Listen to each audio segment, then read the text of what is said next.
Martin, thanks so much for joining me on the Builders podcast.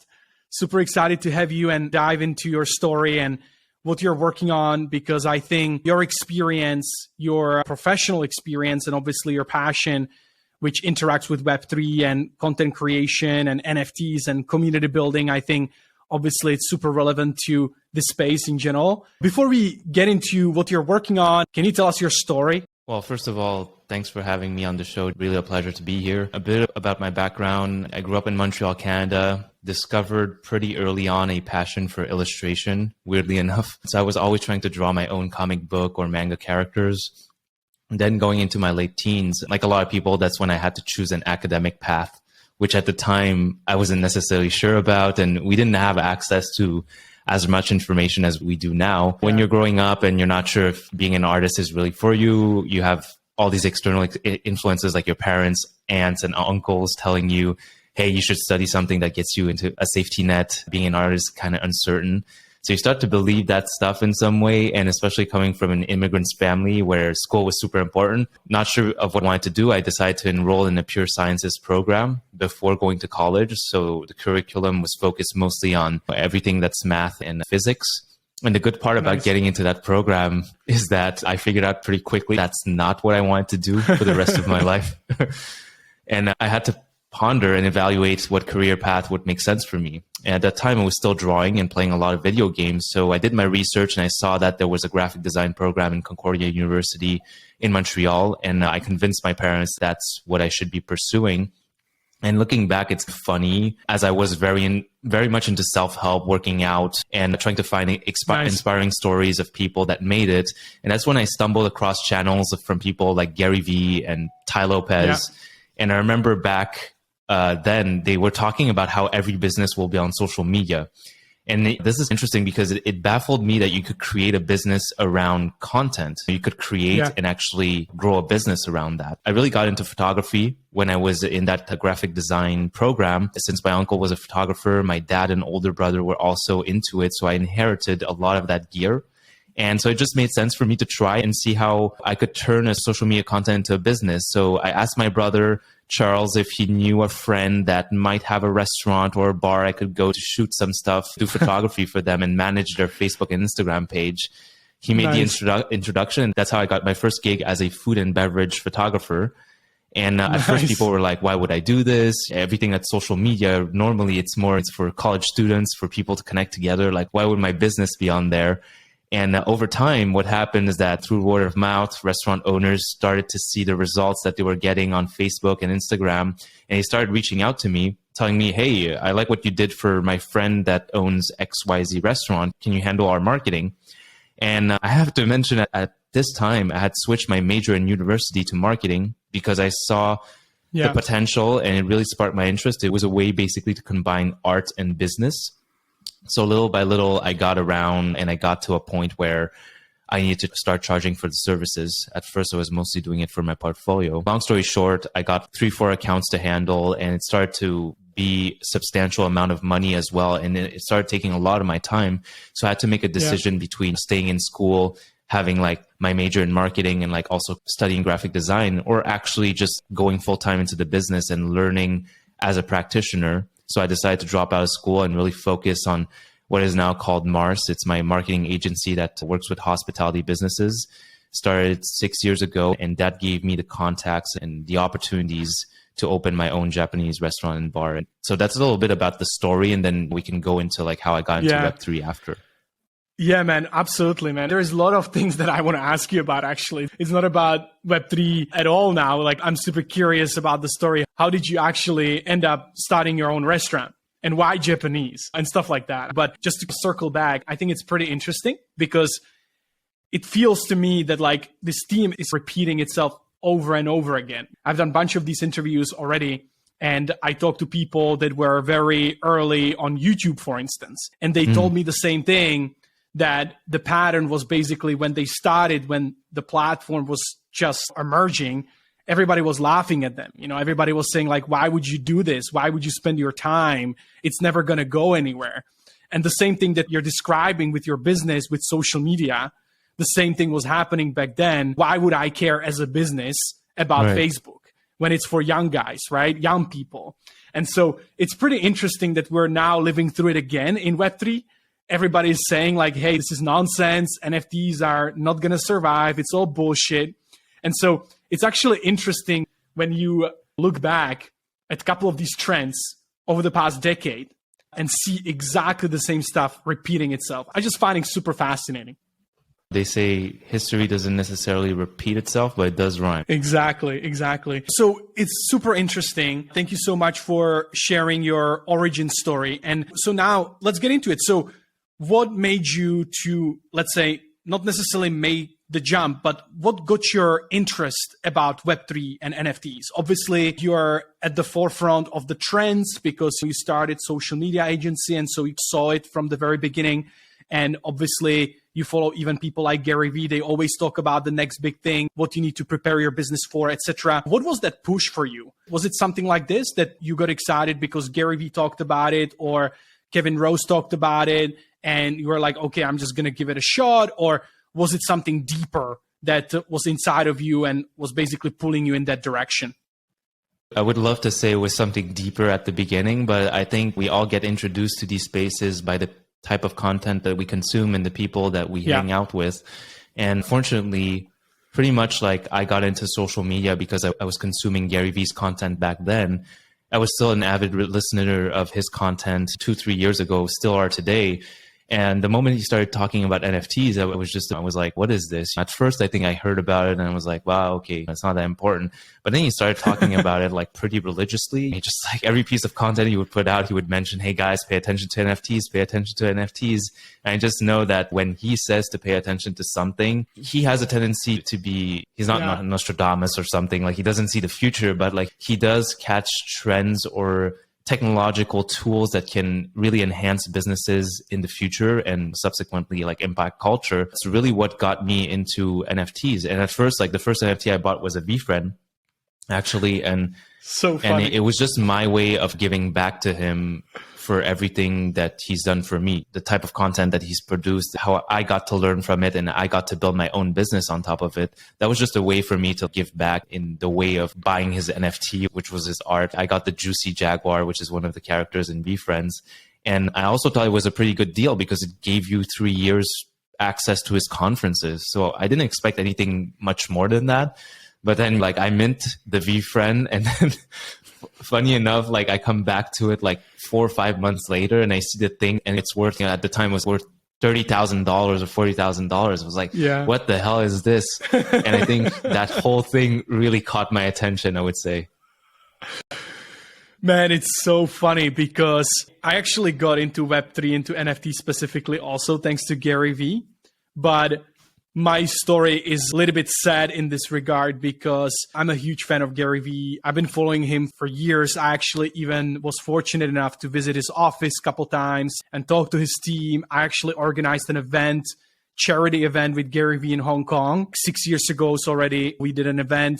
It was amazing and a lot of people showed up. And so I actually had a chance to even hang out with Gary for a day, and like see the real hustle and join some of the meetings. And so I have a hands-on experience knowing that what he talks about is actually true, that he is really the person that many people don't believe that he is that kind of person. Many people think that maybe it's fake or maybe he's just trying to build his brand around certain values and stuff. But no, I know for a fact that he's actually that kind of guy because I can tell you some interesting stories, what actually happened when we were hanging out. But, what I just want to say to your point, I learned about VeeFriends and I was like, I don't understand NFTs. No, like I love Gary, but I have no idea what this blockchain thing is.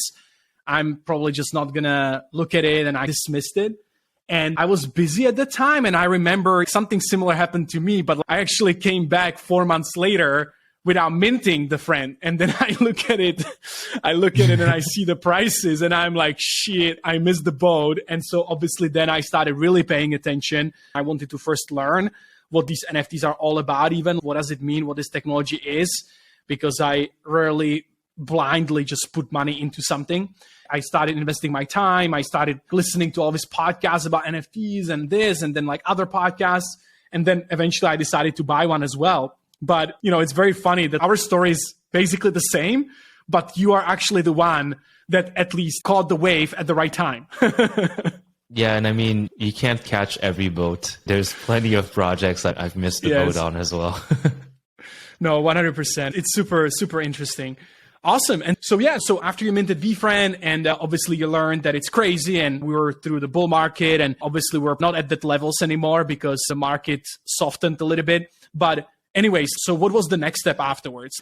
Yeah, I think the ability to network with pretty much anyone you can think of in the space really drew me to like invest more of my time in, because traditionally I think we all have these barriers or gatekeepers that keep us from contacting a person like Gary Vee or Tim Ferriss or you name it. But in such a new space such as Web3, I feel like a lot of those walls got dissolved and it definitely feels like everyone was on an equal playing field. And from what I read from books and listening to content from Gary or like all these other entrepreneurs that I really look up to, these moments only come once in a while. And I think that opportunities become wild if you learn to tap into this. So that's why I started spending more time in Web3. I started really focusing my podcast, which was a lot more like entrepreneur centric during the Web2 days. I started like focusing a lot more on interviewing founders of projects, trying to learn, like staying on Twitter Spaces and Discord every day. And eventually, like, I got to learn about the Proof Collective as well. And that's how I got seeped into everything that was Proof, Moonbirds, and so on and so forth. But it's a little bit about what was the next step of my Web3 journey. And through that, I also got to attend a ton of conferences, VCon, NFT NYC, and met a ton of great people there too. And when did you realize that you want to build something in the space yourself? When was the moment that you realized, okay, I want to do something innovative in the space. I want to leverage NFTs. When did you have that realization that you want to build something? The Flyfish Club definitely sparked, obviously, the idea in us because we saw what they did with their launch and the membership. And we're thinking, how cool it would be to have that in Montreal. And just to give a bit of background story on how Maya came along, and we'll get into the more details of the project afterwards. But in the early days, Maya, I think it was like a year and a half ago, 2 years ago, we already had that idea of creating a members club in Montreal. We actually already have the space, but then the pandemic hit. So it was a bit more than 2 years ago, almost 3 years ago. We had the space, which was downstairs from one of our restaurants. And that space was just untapped space. So we were like, hey, why not make a members club here? In Montreal, there's no members club, contrary to like London or New York. It's not a concept that anyone has really opened. Speakeasies do exist. So they start out kind of secret, but then eventually they open their doors to everyone. You know, we're like, hey, let's make a members club. And then Flyfish Club came out. So that was during the time of the pandemic and all that stuff. And we're like, hey, why not delay our opening for Maya and really rethink our concept? Because I think we can do something very special and be one of the first, or if not the first business in Canada really opening as a hospitality place, but using NFT technology to do it. So I would say like that is the first iterations of it. And as I grew into the space, I realized more and more that the real value of Web3 is really the ability to mint your own token of value. Whether it's an NFT or a coin, you have the ability to create an ecosystem where your community gets to actively participate with you and also with each other, which I think is really the special part of Web3. Up to now, I think in traditional Web2, I've always felt like businesses were marketing to you, and it was mostly from the business to the customer. Now with Web3, members can connect with each other. It feels like you can create something all together where your fans, customers, community members can have a vested interest in your brand. So there's a direct line of communication between you and your holders. And that can be harder to navigate, obviously, because people can ask you about your plans and updates about the project every week or every month or so. But it also opens up a wide variety of opportunities where you get to build and iterate faster, because you get the feedback way faster in a wild space that moves like 10,000 miles an hour, right? Yeah, that's really what drew me to this idea of making the membership itself an NFT. Or now I don't even really use the term NFT when I introduce it to normies. I just say a digital membership. It's really interesting, right? Because I've been looking at Flyfish Club myself, and I really love the concept. I didn't purchase the NFT, and I will tell you why. And I also want to understand how you're thinking about this, because I've seen that this is the major problem or kind of the thought from people in the space today is, okay, you have a physical location. Let's say you have yours is in Canada. Like, why should I buy a membership when, let's say, I am not in Canada? I'm not even in the same city. and I can only attend maybe only once a year when I travel, or maybe not even that if I'm so busy that I don't even get to the place, why should I get the NFT? And I would love to understand how you're thinking about it. Obviously, I don't think there is no solution. I think there is a lot of solutions how we can address this issue. But I would love to understand how you specifically think about this. And if you had the same kind of complaint from your holders or potential holders or the community, that would be super awesome to get into. Absolutely. So that's a great question, and 2 points on that. And of course, like I've had to deal with this kind of question as well multiple times from people that are saying, hey, I live in Dubai. Like, why would I necessarily want to have your membership since maybe I can go to Montreal like once every 5 years, right? Number one, the token renting mechanism, which is similar to Flyfish. You can rent your token. If we do a good job, which I believe we will do, to make the space really a popular space where everyone will want to come, but you really need the membership to get in. What will probably happen, and again, this is not like financial advice to say, hey, you should buy it because it's going to go up in value or you're going to make a lot of money from renting it. But usually what will happen is that if, basic supply and demand, if there's a limited supply and more people want to get in from Montreal, especially during like special events like Grand Prix, which we have the Formula One Grand Prix here, or like weekends, or even just like weekends in general, and people want to get in, they'll have to either rent your membership, which as a holder, that's value that's accruing back to you, or buy the token. So that's number one. Number two, to me, Maya is much more than a speakeasy location. Obviously, that is one aspect of the project that we're really proud about, and we're going to make it a top 50 cocktail bar in the world. That's our goal. And if it works well, we'll open other spots in other cities as well. But more importantly, we're building a community. We're planning on collaborating with artists for meet and greets all over the world while bringing elevated experiences to holders. So you can envision like wine tastings, cocktail discovery sessions with top bartenders, omakase dinners. I'll be tapping into my personal network of guests that I get on the podcast to organize meetups with them as well. So holders of Maya will be able to come to these more intimate events, like 10, 20 people, and connect with prominent figures in the space. For example, and don't quote me on this, I'm not saying this will happen for sure, but let's say like someone like Justin Mazel that comes on the podcast, if I can organize a dinner with him, I will invite like 10 to 20 my club members, and we'll get the chance to basically chat with that kind of prominent figure in the space for about like an hour and a half, 2 hours, which is not something that I've seen other gatherings around the NFT space do, because usually they're a bit bigger, and usually it's more around like cocktails. So you have 50 to 100 people that come, and you might have someone that's really like someone you would want to connect with coming to the party, but they come there for 10 minutes and they have so many people to talk with, you don't really get a chance to talk to. That's another way that we want to bring back value to the holders. Yeah, that makes so much sense to me. Obviously, it's a operationally pretty heavy thing, because running a community is not an easy thing. And especially when you say that you will look at potentially hosting these meetups all over the world, I think it will require a lot of operational kind of energy. And obviously you are not going to be able to do it by yourself, but I like this kind of vision. I also like what Gary Vee is doing with the Fly Fish Club. And I'm not a member, so I don't even know if it's launched yet, but I like the fact that they were looking at doing these kinds of masterclasses, kind of like even teaching people how to cook high quality, like kind of restaurant level, or I don't even know if it's like a Michelin star level type of food, and like building community around that and education. I think that's another great way to accrue the value to the holders and to have them feel like, hey, we're part of this and we're joining this, not just to have entry ticket to the restaurant, which is, you're not going to do it every day either, right? Like even if you are in New York City, you're not going to go to the restaurant every single day. Maybe you're going to go there on a specific occasion, but if you can have this additional value that you can connect with people that share the same kind of ideas, same passion, you can potentially develop new ideas together, and even you can learn from the best of the best, right?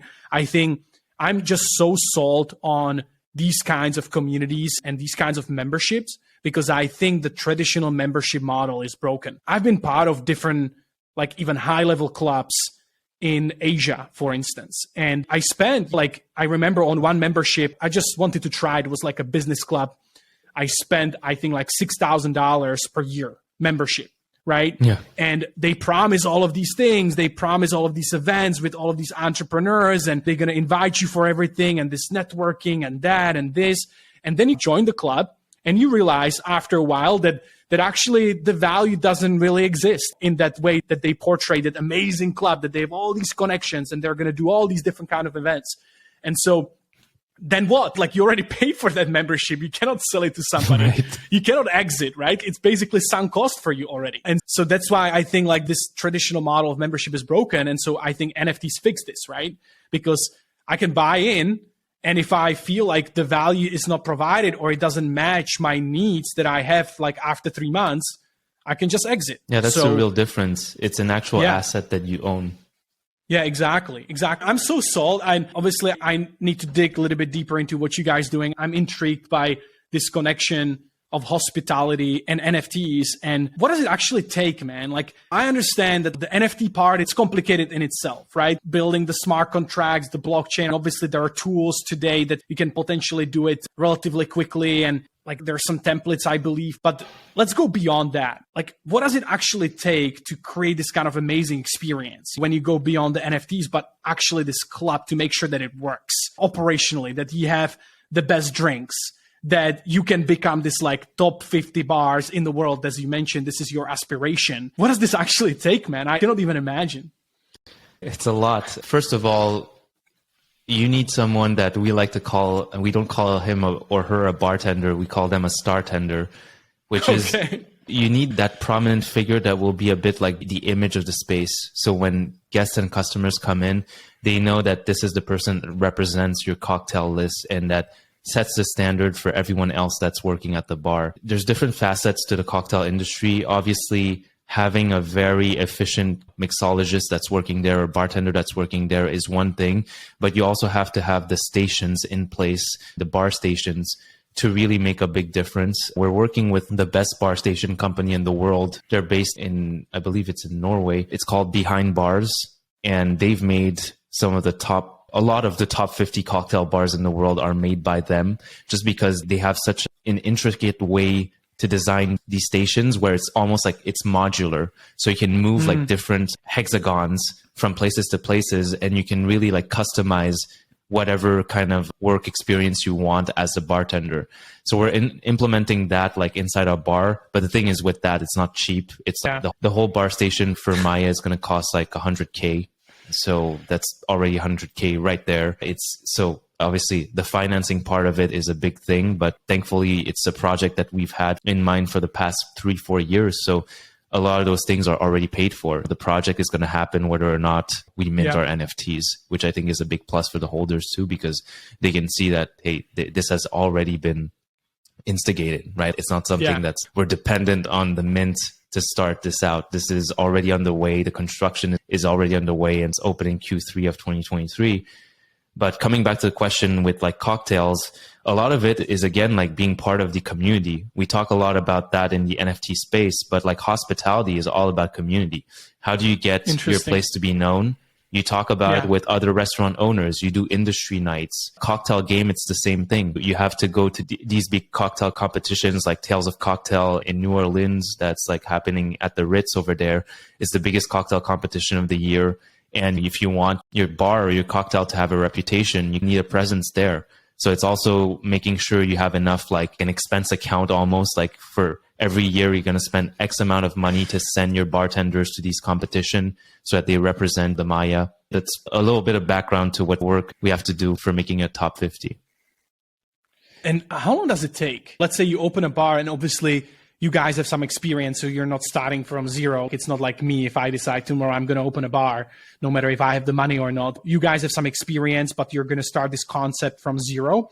Is there any certain amount of time that you need to be in operation to actually even be considered for some of these awards? Like, how does it work? I have some of my friends that own like top 50 cocktail bars in the world. And to get on that list, basically, it's a lot of networking.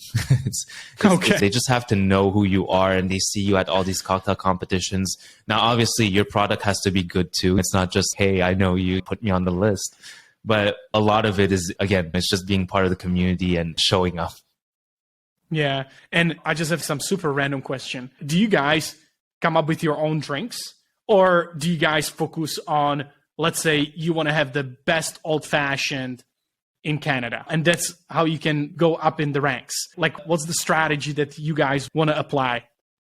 Yeah, it's a really cool question. I love this topic because up until a couple of years ago, the whole trend within the bar industry was always to make these super fancy cocktails with like a ton of bitters on them and garnishes and make it look like an explosion of color and just like putting more to it so that it looks more valuable. But now the whole trend is like going way more simplistic with cocktails. A lot of the process that happens in terms of the quality and the taste of your juice happens behind the scenes. So it's actually all the prep that has to go into making these different syrups and all these different concoctions. The work has to go before you even start the service. So a big part of being a great cocktail bar is having a place where your bartenders, your startenders can do proper prep. So that is one aspect that you have to think about. Now, the way we're thinking about it is we want to make cocktails, the cocktails we're going to put on the list, what we've seen work very well across the board is having classics that people won't expect to be in a luxury bar. Because let's face it, Maya as a members club is going to be a luxury bar. Like cocktails are going to be $25 and more. So it is a more like high-end elevated experience. But we also don't want it to feel like, you know, you couldn't go there and get a margarita, for example. So we're trying to put like these very popular classics inside the menu, but make them feel very different in a way. Like for the person to come in and have a margarita and be like, oh my God, this is the best margarita I've ever had in my life. But how did you do it? And then all of that is basically a secret that we've done like in the pre-batch of a certain syrup. But that's how we're thinking about it. So like literally just the juice poured on top of like a nice big cube of ice, transparent cube of ice, simplicity, adding a bit of garnishes, but nothing too crazy. And also having a bartender and startender that's good enough to know any type of drink a client would want. So obviously we're going to have custom drinks if you come in as a client and you want a particular twist on a highball cocktail and you want that specific Japanese whiskey, but you prefer it on the bitter side, the bartender and the startender will know what to do. Super interesting. Man, what do you think? And again, I'm just asking these questions because I have a few friends that are in these industries and they're building companies, and I would be more than happy to put you guys in touch. But what do you think about this new trend? I actually noticed recently, specifically in Asia, I'm not sure about Western markets that much because when I was in Europe during Christmas, I actually didn't even get to go to the bar. And in Asia, I think it's 2 years ago or maybe 3 years ago, right when COVID was starting. So I think it's already 3 years ago, 2019, 20. There is this trend of these like non-alcoholic cocktails. There are these companies importing this stuff into China and other places that basically it's like it tastes similar or the same as old fashioned, but it's non-alcoholic. So it's like this non-alcoholic spirits. What do you think about this trend? Do you think it's a good trend? Do you think it's a bad trend? Do you think it's just like something that is going to fade away very soon? Honestly, I don't think about it as good or bad. I think it's really about personal taste. I don't think it's going to go away just because a lot of people want to have the feeling of having a cocktail without necessarily having a cocktail.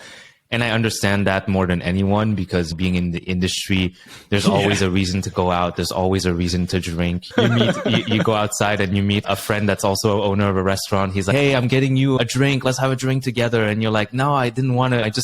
Tonight, I just wanted to take it easy. And I do like this option of being able to take something that's like a mocktail. Me personally, though, if I'm not going to drink, I'm going to drink like soda water or something. You know, a nice cube of ice with some soda. I'll put a lime on it and people think it's a gin tonic or something. I'm a lot less into mocktails just because I feel like I'm just paying for juice. Yeah, that makes so much sense, man. What is the best excuse that you have ever used when it comes to you need to get out of drinking alcohol? Like there is so much peer pressure and social pressure. What is the best excuse you can use to just have people stop bothering you with that? It depends on the time of the day. So if it's earlier in the day, I'll probably say that hey, I have a workout right after. I'd rather not drink just because it's going to mess with my workout. I'm not going to feel that good. If not, if it's 10 p.m., you can't really use that excuse.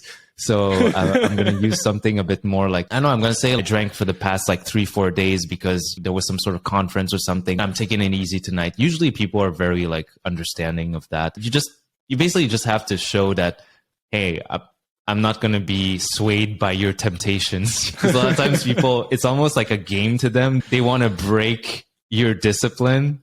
And it's just such a funny thing because I don't understand why people do it, but they have this tendency to, if you say you don't drink, they're like, oh, how come? Why not? No, that's exactly, man. I'm in China right now. And basically, especially during Chinese New Year, which was just like 3 weeks ago, we go to the family and obviously it's all about eating and drinking.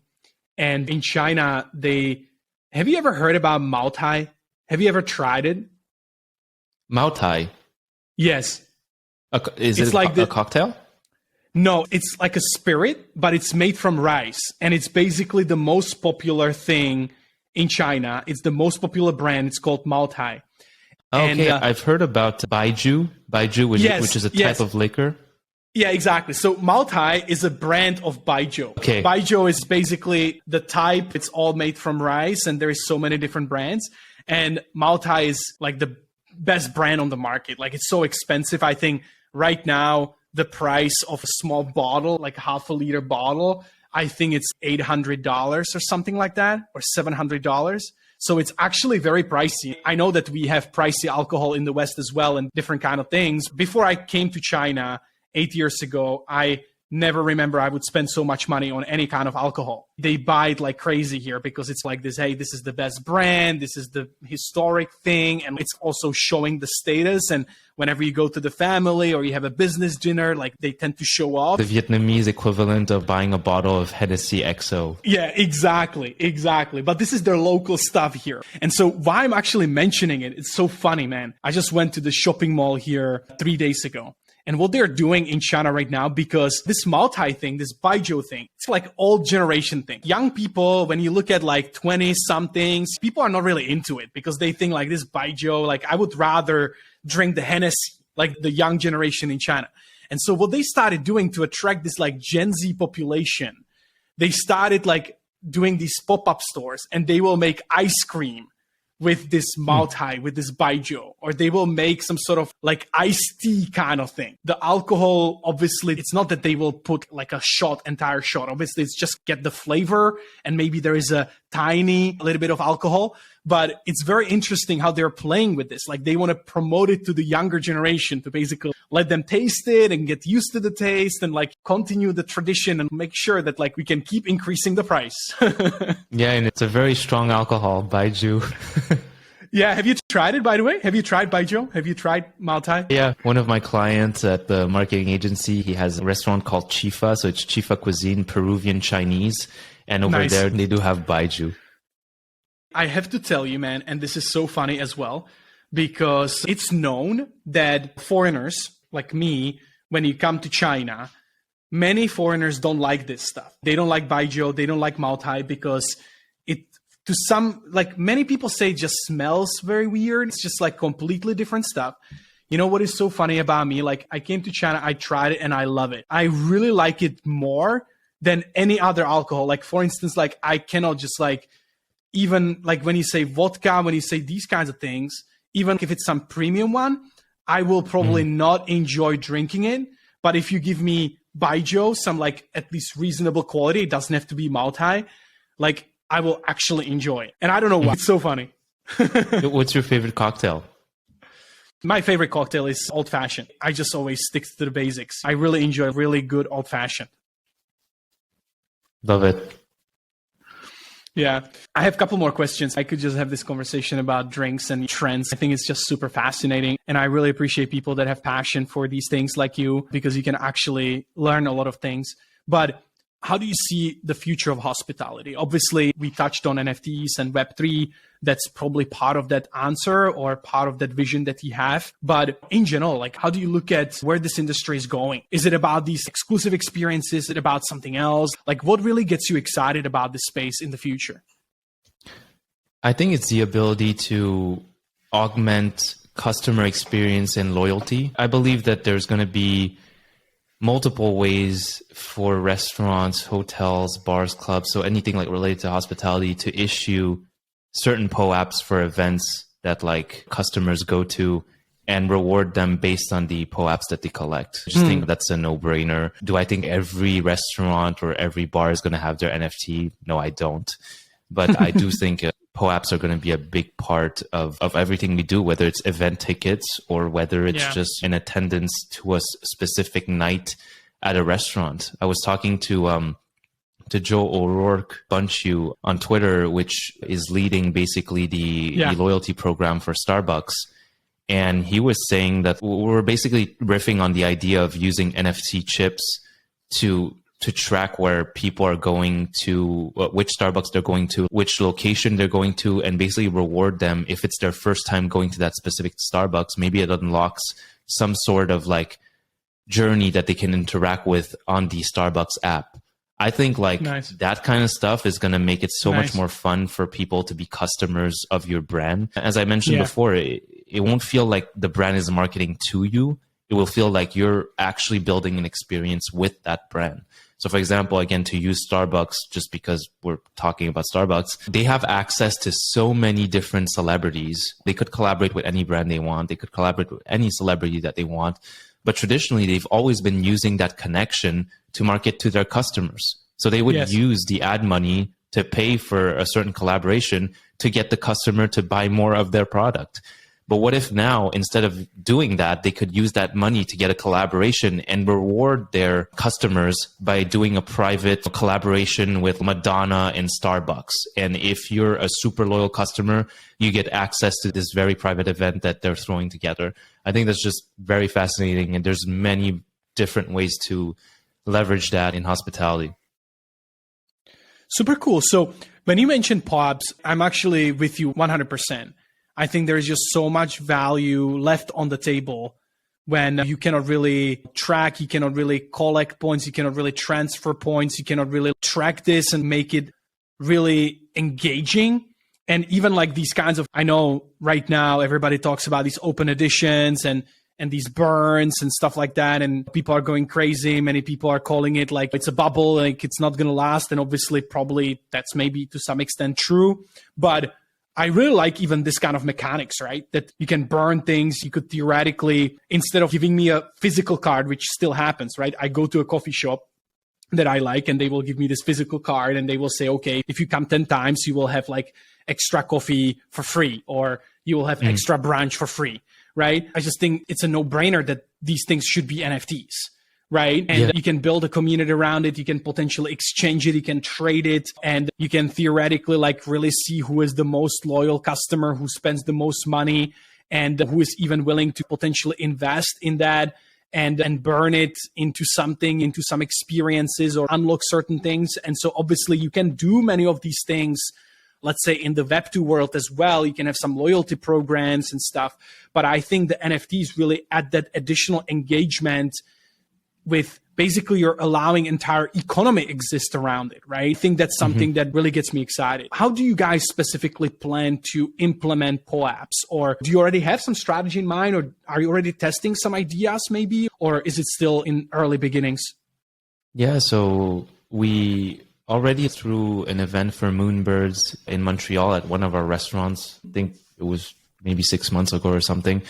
We threw an event to basically start talking about the Maya and everything, and we issued a POAP there.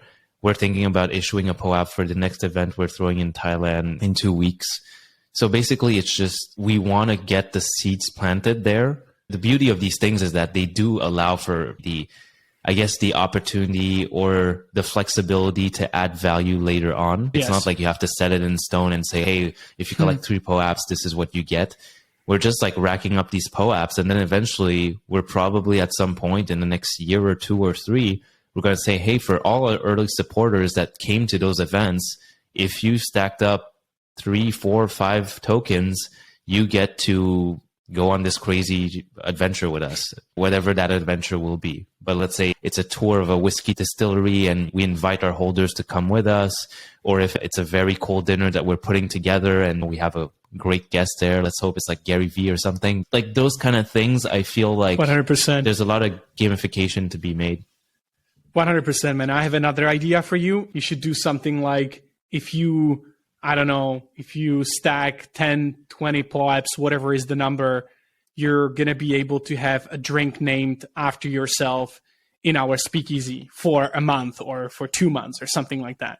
Be super cool. And obviously there's just so much that you guys can do. And this is super, super exciting, man. 100%. We've actually thought about those things, getting the community involved in maybe having a drink of the month made after a certain suggestion that a holder put together, and have some sort of DAO system to vote on these cocktails. I think is going to be interesting. I think even the idea of how many times you came into the Maya, the actual physical speakeasy location, if you assisted to our New Year's party and also you were there for Valentine's Day, let's say, next year we could give you a bottle of champagne or something. Like these things that are so easy to do with POAPs. Yes. Where before it was not necessarily something that was logistically that great to do. You had to track that. And also you didn't necessarily know how to communicate with holders. But now with NFTs, and this is another point I'm super excited about, is that everyone is really engaged. Everyone is really present and wants to learn more about what you're building, and they want to be a part of it. The thing with a regular restaurant or a hotel, without this NFT technology, it feels like it's very hard for a customer to go that extra mile to keep up with everything that's being done inside that hotel or restaurant or bar. Like you might be a very loyal customer. You like to come there like maybe once a week, twice a week. You come there and the value you get is the manager knowing you, the owner knowing you, the staff knowing you. But here, the value that you're going to be able to get without any friction is just like the recognition that you were there for all these events, and you're getting rewarded as someone that's like actively supporting the community.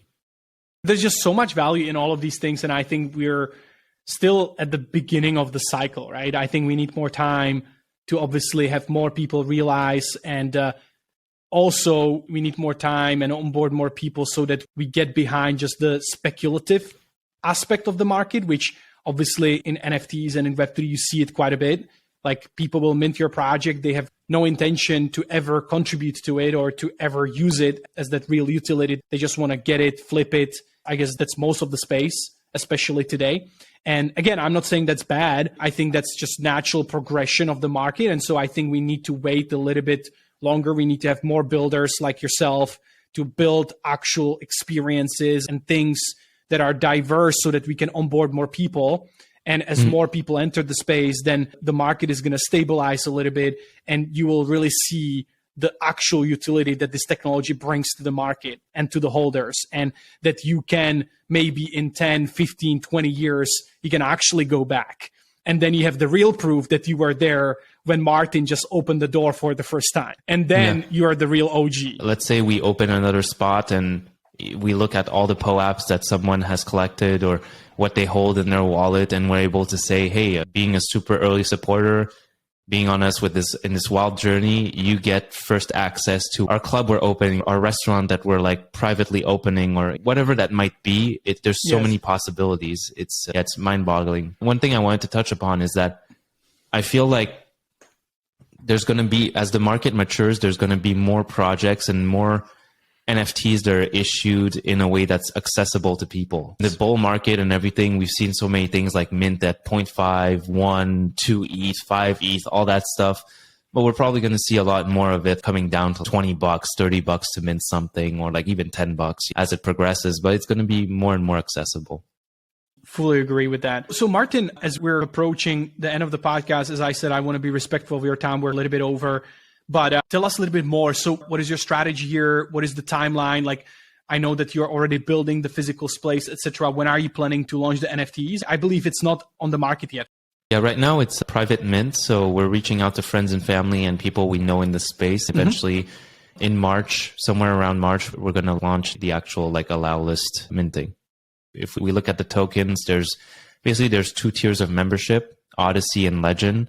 Odyssey holders, if you do mint an Odyssey, you will have access to the Maya Speakeasy, Maya branded gathering and parties all over the world. Most likely they're thrown in conjunction with Web3 conferences. You'll have access to the private Discord channel as well as the token renting mechanism. And the added benefit of being a Legend holder is the ability to join us for these private luxury 10 to 20 people omakase dinners and wine tastings with guests of the podcast I invite. And the Odyssey holders will also have the ability to book the actual physical basically we're planning to open 5 days a week, but on the off days, Monday or Tuesday, holders will be able to book the actual physical space to do private corporate events, art gallery space, private dinners, whatever they want to do.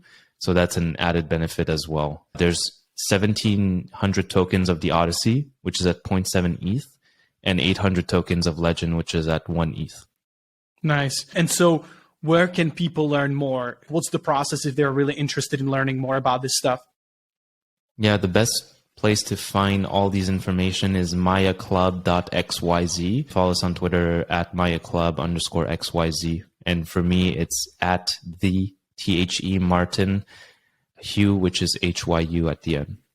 I'm going to add everything in the show notes as well. It should be easy for people to find it. But man, before I let you go, tell me what has been the most mind-blowing hospitality experience that you have experienced in your life? It doesn't have to be the most expensive one, but just something that you really enjoyed, something that you will never forget. Yeah, that's such a hard question because you remember different experiences for different reasons, and so much of it has to do with who you share that experience with.